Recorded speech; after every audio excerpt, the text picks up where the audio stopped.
Hello friends, and welcome back to the channel. I'm Nick, and this is MSFS Flight Plans. I've got another little short flight for us today, probably a lunch break level flight, which would be less than 15 minutes in the air.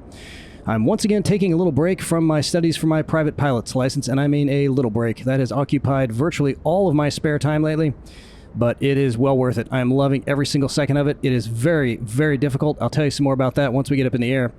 But I had to take a break because I wanted to fly this new 7W Executive. It's a Spartan aircraft, and they had one of these out for a while that I actually bought. I can't remember even who made it. I don't know. This is the one from iniBuilds. It just came out a few days ago.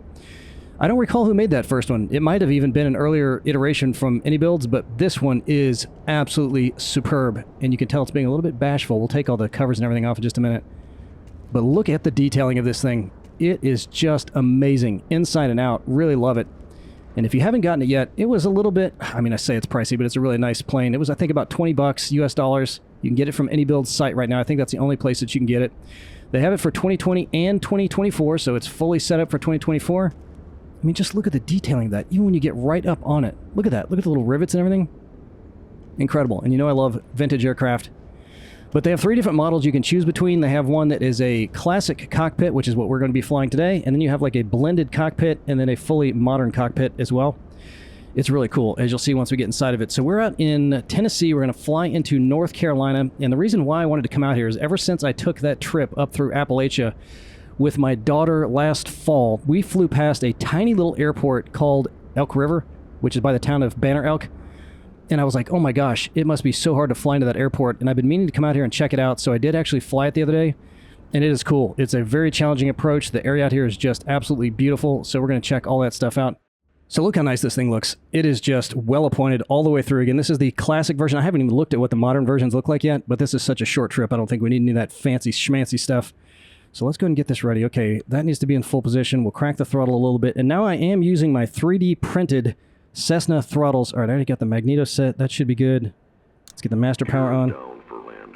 Oh, that's just amazing. Thank you for saying that. So I got this 3D printed Cessna style throttle for like a 172 because when I was in the real 172, not in flight lessons, I haven't even gone up in the air yet. I'll tell you more about my progress about that again in just a minute. But I kept in the plane pulling when I should have been pushing on the throttle. I don't know why. I mean, it operates in the same direction as you would on a Bravo. So I'm trying to get some muscle memory for using an actual Cessna-style throttle that you would see in a 172 or 150, so I'm just going to keep using that for all of our flights for now. Before we get to that, let's take a quick peek at a little nav map so you can see where we're going. So here we are in the northeastern or northwestern part of North Carolina. So here's Tennessee over here. We're going to start in Tennessee, fly just about 15 miles from Elizabethton, which is the airport we're leaving from, which is a really big runway. Look at that. It's about 5,000 feet long, which is kind of odd for such a small town. Come across this little pass in the mountains. We're going to check out this lake over here, which has a dam that I did not fly over before, but we're definitely going to check it out now because it looks pretty good here on this map. And then we'll cruise over here to this airport, which is called Elk River. And the reason we're coming out here is when I took that trip up here with my daughter last year, we drove from Jacksonville all the way up through Tennessee, Pigeon Forge and all that, came up here past Johnson City and over to Boone, which is right here. But we drove right past this airport, and I remember thinking to myself, man, that has got to be difficult to get into. I need to fly that in the sim, and I haven't done it until I started flying for this trip. So what we're going to have to do is we come in here, and this is not an easy plane to slow down, as you're going to see. You're going to come around this mountain. You're not even going to see the airport really till you come around this mountain, and you kind of have to do a little dog leg right in here to catch that. And this is a tail dragger, which will increase the difficulty. But luckily, this airport has a pretty long runway too, over 4,500 feet, which will be great. If you want to check them out, though I didn't, they got two ski resorts. Beach Mountain right here. We'll definitely see Beach Mountain over here. I don't know that we'll see the ski resort. I forgot to look for it over there. But it looks like they're blowing some snow because there's no snow anywhere else. And then we have Sugar Mountain right over here if you feel like doing a little bit more sightseeing. So that's probably going to be a pretty quick trip, I would think. And by the way, the regular map, the default map, has clouds printed all over the landscape, which are going to look like big barren spots. So this is the Apple Pro version in the map enhancement. So you'll need to have Map Enhancement Pro, and this is the Apple map. The Google map also looked really bad, had seams all over the place. There is one seam right about here on the Apple map, but I didn't notice it. So at least we won't see the printed clouds. Even the Mapbox map, when you get closer, it gets really blurry, so I couldn't even use this one, which is what is fueling my version of little nav map. So that's that. Let's pull this back over here and see if we get this bad boy fired up. This thing has some power too. I'll tell you a little bit more about the plane in a bit once we get going. So let's get the fuel on. Mags are already on. We got the master power on. That's all good to go. Took the brakes off because my brakes are still glitching a little bit. And I think all we need to do is hit the starter. listen to the sound of that thing. I wonder if we can put the windows down. I don't see anything to pull them down. That's fine. And I did put another seat back here. Check it out, another camera back here in case we need to see anything over there. Okay, so let's start taxiing this bad boy. I'm not going to turn this on because this plane, for right now anyway, is also having that difficulty where if you load up the flight plan, it'll just do point A to point B. No matter how you draw it out, at least that's what it was doing for me. I tried several different attempts to get it to load it up correctly, and it's not, so I'm just going to use the little nav map, which I have over to our left here. And that's how we're going to fly it. Alright, let's give it a little juice. And let's set that altimeter. Looks like it's about right, about 1,500 feet. And I think the airport we're coming into is around 3,500. And once this baby gets straightened out, it will definitely ground loop, but once it gets straightened out, it just takes off, so you really got to ride that throttle. Just like that. We have a little bit of a way to taxi here, so I'll tell you a bit about this airport. It's called Elizabethton Municipal. I think I may have called it Elizabethtown before. It's Elizabethton, which is the city that's just a little bit to the east of us here. Maybe more to the south. Man, you just cannot give this too much throttle. Okay, we're going to turn past... No, let's just go ahead and get on this one. I think this is the only ramp to the runway. So we'll hit that. Oh, don't ground loop on me. Man, trying to land this thing 2-point, which is how you're supposed to land it, is very challenging. I have not been able to successfully do it yet, so we're going to try a 3-pointer, see if I can do that any better. But it comes in hot, real hot, and it's a pretty heavy plane too, so all the 2-pointers I tried to do, it was bouncing all over the place. Slow her down a little bit more. Just look at how beautiful this scenery is. Let's just get to the end of the runway here. It's hard enough to see. I'm having to use my little corner window to see how we're making our way down the runway here. And then once we get in there, I'll tell you a bit more about this town. This is not the live weather. I put it on last night, and it was really, really bad. It was raining and windy, really rough. So one of the things about this plane, as you're climbing, it'll feel like it might be really underpowered. And then once you level out, next thing you know, you'll be at like 250 knots. And you really have to pull the parameters back on it, both the RPM and the throttle, or else you'll be overspeeding. And getting it slowed down, very difficult. It has belly flaps, which will help a little bit. So of course we'll throw those things out. And I think this time I'm also going to try landing with just 1 notch of flaps instead of 2. That might help with the bouncing a little bit. But this one has a 450 horsepower engine. They built 40 of these between 1936 and 1940. 34 of them were this model, which is called the Executive. And it was, I think they made a few of them for the military, put some machine guns on them. But of those 40 that they built, there's still 20 of them that still exist, which is a pretty impressive survival ratio. Alright, let me see if I can get this thing turned around here without driving too far off the runway or getting myself in a ground loop. A little bit of braking. No more throttle. Oh, now it's going to stop. Okay, juice it up. And you know what? I think there is a freeware add-on for the airport that we're coming into.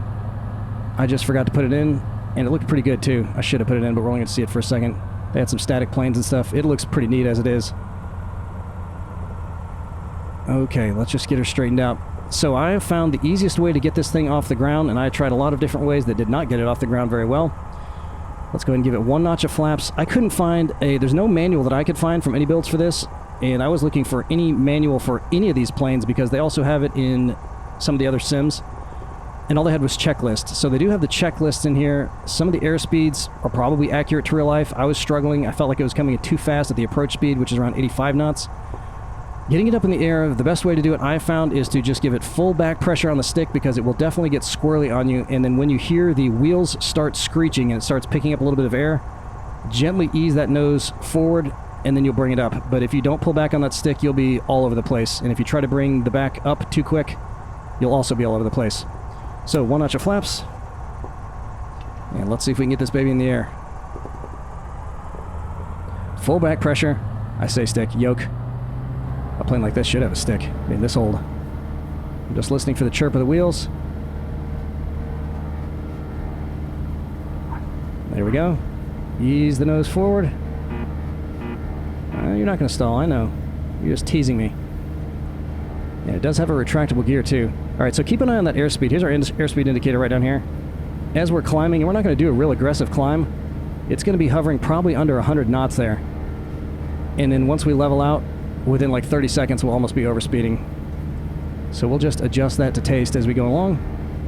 And it said for cruising, you should get the manifold pressure around 30. You can see where we are in the green arc here. And I think it said keep the RPMs about where they're at right now, so we can probably keep the prop full on. And then we'll just kind of play with that manifold pressure. Gears up.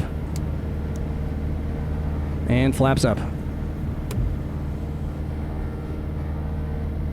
So I couldn't find much information about the history of this airport, but this runway is right at 5,000 feet long, which is nearly twice as long as the Johnson City Airport, just a couple miles away from here, which is kind of odd considering Johnson City is quite a bit larger than Elizabethton.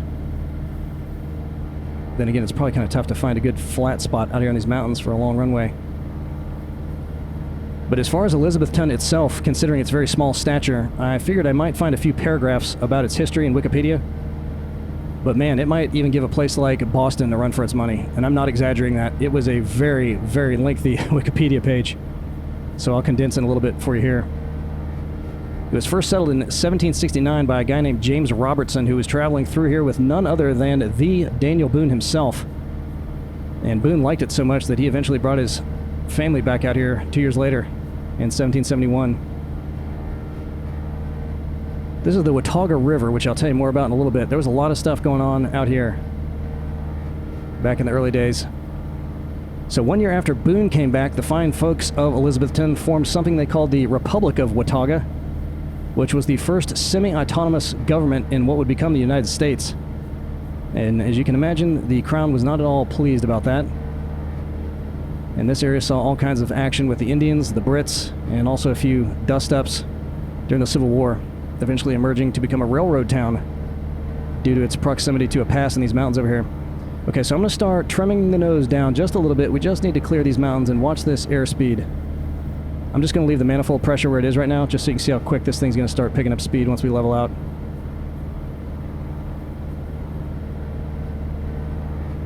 In just a minute, we're going to see Watauga Lake, which used to be called Roan Creek, until the Tennessee Valley Authority dammed that thing up with that dam I showed you, which we're going to take a look at, see how it looks, in 1948.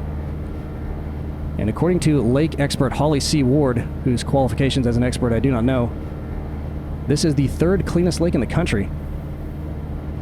So what do you think about that? Alright, we're still climbing a little bit, so our airspeed's not out of control, but I want to bring that nose back a little bit, bring it down some. I think the lake's going to be right over here.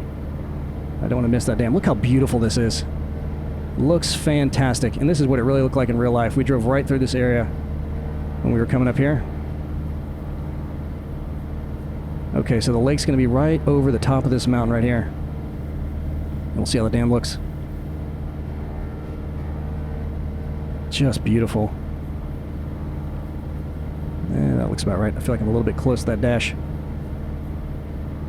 So when we came through here, which again was November of last year, we were originally going to go to Asheville. That was going to be our last stop before we headed back down south, stopping in Charleston, South Carolina, before we came back down to Jacksonville. But at that time, Asheville had just been washed out by that huge storm. And a lot of the roads that run down through these valleys run right next to rivers. And all of the rivers that we were driving next to were just filled with debris. And not just like trees, but like pieces of people's houses. And they had a lot of big landslides and stuff along the sides of them. It was an absolute mess. But Boone, which is where we wound up going instead, a little bit north of Asheville, was in pretty good shape. Okay, let's see. Is that where the dam is? Dip the wing. Yep, that's it. All right, so we'll just kind of swing around here and take a look at the other side. That looks pretty good from right there. Watching that airspeed, we're still good. I like that. Oh, a little bit of freezing there. I didn't have that last time. I don't know what that little noise means. I can already see a few trees that look like they're growing out of the other side of it. So that might be one little defect. But usually when they look good on the satellite map, they'll also look pretty good out here. Shoreline looks great. And you can kind of see that little ravine back there behind the dam. Looks good. They got the cliffs built in there. Airspeed's looking good. Altitude's looking good. Pick up that power just a little bit so we can clear this mountain. Okay, what do we got here? Okay, well, if those trees weren't there, it would look really good, because it's terraced like that. You can tell on the satellite map. Look, they got a little building of some kind down there in the corner of our window. Boy, that looks really good. If those trees weren't there, that would be pretty much spot on. That is nice looking. Real nice. Love it. Okay, so we'll get back on our course here and head over to the Elk River Airport, which will be up pretty quick. It's only about 10 miles from here. So an update on the channel that I've been mentioning on the past couple flights. We went over and did our sound check, light check, camera check, and now we are officially ready for action. We'll probably record our first episode for that channel within a couple weeks. And I think what we're going to do for the first episode, we're going to do a twofer. And man, it was so hot. Oh my gosh. I mean, we're in Florida. Even though it was like 7 o'clock at night, it was super humid. I mean, I was just sweating through my clothes. So I'm going to bring a couple different shirts to switch into. But we're filming it in the airplane hangar where his cub is, because it's just an awesome backdrop. But after I was done sweating, we did the sound check. That was great. So I think for the first episode, what we're going to do is just kind of an introduction of the players. And since we're close enough now that this is definitely going to be a go, I'll tell you who the players are. Oh, I'm moving the wrong throttle there. Okay, I'll go back to the other one. There we go. Let me just drop that one back there and get the Cessna going again. There we go. Boy, that muscle memory is a beast. I just grabbed the Bravo. So it's me as the student pilot, and what I really want to do is document the student pilot experience for someone who may be thinking about becoming a student pilot or is a student pilot. Because what I was telling Jay, who is the owner of the company, Primary Flight Control is the name of the flight school out at Hurlong Field, which I mentioned when I first revealed what we're going to be doing the channel. And then Brian, who is going to be my CFI, who is the same person who took me up on that ride in the 172 several months ago. And I told those guys, right now, where I'm at in the student pilot process, I would love to be able to watch a video diary, so to speak, of someone that is a couple steps ahead of me. What to expect as you're going through it, what the study process is like, some study tips.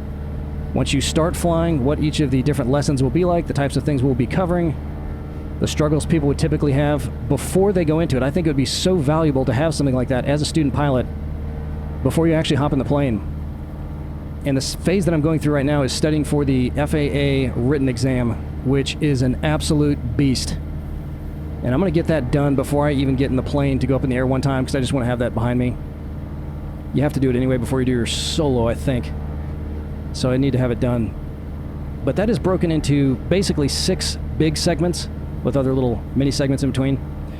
So there's the regulations, which is just a lot. And that's the kind of stuff I hate studying because it's just mindless information that you probably won't ever think about again unless you wind up in a trouble of some kind with the FAA. And then there's the plane and pilot, so, you know, how the airplane works, how to fly the plane, what you should be thinking about as a pilot, how different types of environments will affect you as a pilot, things you need to be wary of and cognizant of. And then systems, which is flight control surfaces, how the airplane works, the mechanical systems, engine systems, electrical systems, all that stuff. And then weather and navigation, airport operations, and then airspace. So since I have a background in meteorology, I started with weather. Cleared that one out pretty quick, but there's just some little nuance type stuff that would apply more specifically to aviation that I just found fascinating, so I really enjoyed all that. And now I'm into the systems, since I have a little bit of a mechanical knack. None of that was really surprising to me, but there's just some stuff you need to remember about what to do if this happens, what kind of flight conditions would make that happen, how do you prevent that from happening. So that's where I'm at with that stuff. So once I'm done with that, and I'm almost done with those 2 sections, I'll be about a third of the way through that. I'm holding off on the navigation part until the very end, because all the study questions I'm doing on my computer or my phone, and you really need like a ruler and a map to be able to do a lot of that, and I just can't do it on the computer screen. I don't know how you could accurately answer the questions when you can't hold a ruler up to the screen. It's very, very difficult.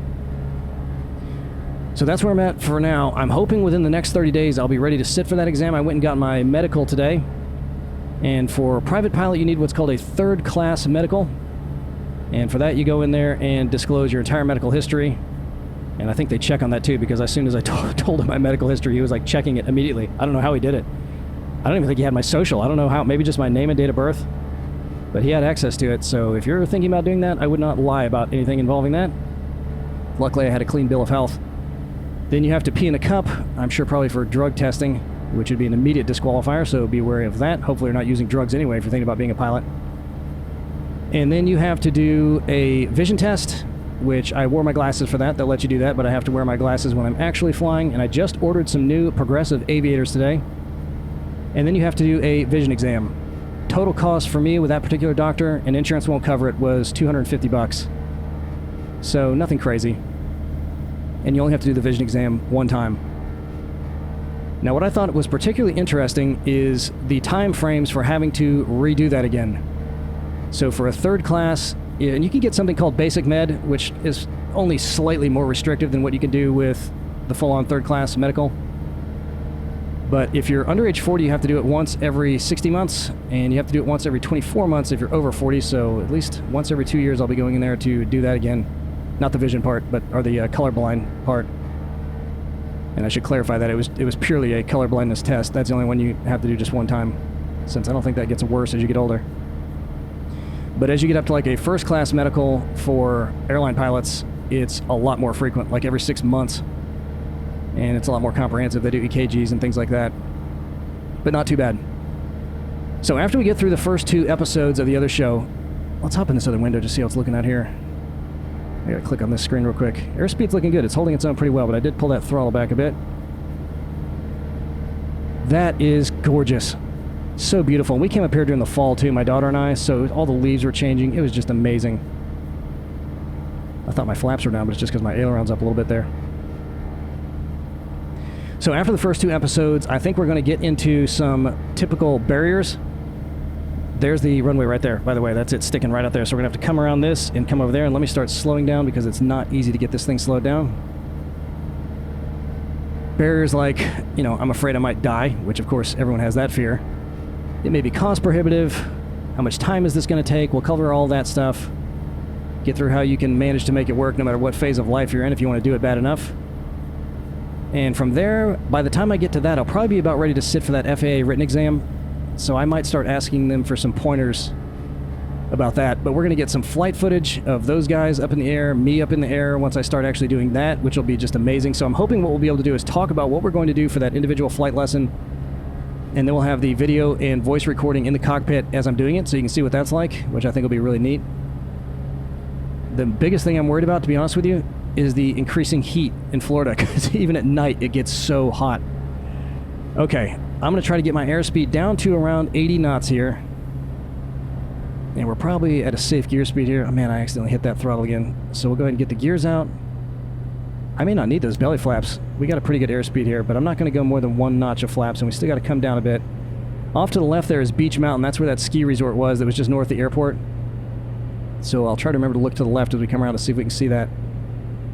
All right, I don't think we're going to need the belly flaps. I think we're in good shape here. And that goes up to about 4,500 feet. We drove right up to the top of that. For some reason, the highway runs right past that, so we drove up to the top of that, then came down, then saw this airport over here. And I'm going to guess I couldn't find a lot of information about this airport either. I think it's probably fairly new. They have a giant Jack Nicklaus golf course right next to it that they built in 1984, and there's just nothing else out here. There's a little college out here, but all the houses around here were pretty nice, so I'm assuming they probably built that for accommodating all the people that live out here that can afford to have an airplane. I love that voice. I want to make that like my notification sound on my phone. Okay. We're going to have to do a hard dogleg here to the left. I don't think that's that runway there. I think it's off to our left. I need to get down lower too. This is a really beautiful airport, a neat approach. Oh, maybe that is it. I guess that is it over there. Okay, well, good. Approaching stalling speed, so let's just keep that up a little bit. Let me check my flaps real quick. There we go, 1 notch down. So I'm going to let this get to where it is stalling. I want to hear the stall horn if I can pull it off. So I'm going to be pulling that yoke back till it is actually stalling, and then hit the runway to see if that'll keep that bounce from happening. And then just keep that stick back, or I'll be in big trouble. You know, you can't even see that golf course. It's directly to the right of the runway. It goes right up to it. They've got it all treed over here in the sim. How cool is that? Boy, it doesn't really look like an almost 5,000 foot runway, does it? Well, once you get down on it, it kind of does. And there's the road we took right there. Came right up next to it. All right, let me concentrate for just a second here. And then we're going to take a real quick look at little nav map so I can show you Boone if you've never been there. We'll probably hear that horn around 60 knots. Bring her over a little bit. Lead off that airspeed. Stall, baby, stall. Stall out, baby. Come on. There we go. Perfect. Back pressure on the stick. Brakes. Yep, this one's going to be tough. This is like the business liner, which, by the way, I tried flying again after my instructional about how to properly two-point land a tail dragger, and it didn't make a difference in the business liner. That thing has completely and utterly defeated me in the sim. All right, so we'll just pull the mix out. Where is the mix lever on this thing? Oh, it's behind the yoke. That's where it is. It's kind of in a weird spot. Okay, real quick peek here at this area. Let me blow that up a little bit now. So here's Boone, which is where Appalachia... This was a beautiful town. Really, really beautiful town. It wasn't like Asheville.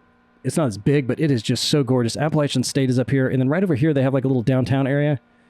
That was just amazing. One of the best, I don't know, antique supermarkets I've ever been in was on their little downtown strip here. Is that it right there? Yeah, that's got to be it. I think this is it right here. The Main Street area. Oh, no, here it is. This is it right here. This is where all the restaurants were. So cool. If you're ever driving through this area, absolutely stop in Boone. Really, really cool. And other than that, I don't have much else to show you guys. Just wanted to get a chance to get back up in the air again, say hello to all you guys, keep you posted on the progress. Again, I will let you know there will be no secret once we start posting the student pilot videos on the other channel, so stay tuned for that. I'll probably put something on our community page as well, and I tried to upload a picture of us in the studio in front of that Cub to the community page, but it was too big, and I couldn't compress it enough without cutting parts of it off. If you hop on our Discord server, which will be linked in the video description, there's a picture of it there if you want to check it out. It's pretty cool. You can see the three of us sitting there and me sweating my freaking butt off. It was so hot. I got to figure out something for that. Maybe I'm we're one of those little neck fans, the battery-powered things, just blows in your face. I'll figure something out. Had an absolute blast. As always, guys, can't wait to see y'all again in the skies later.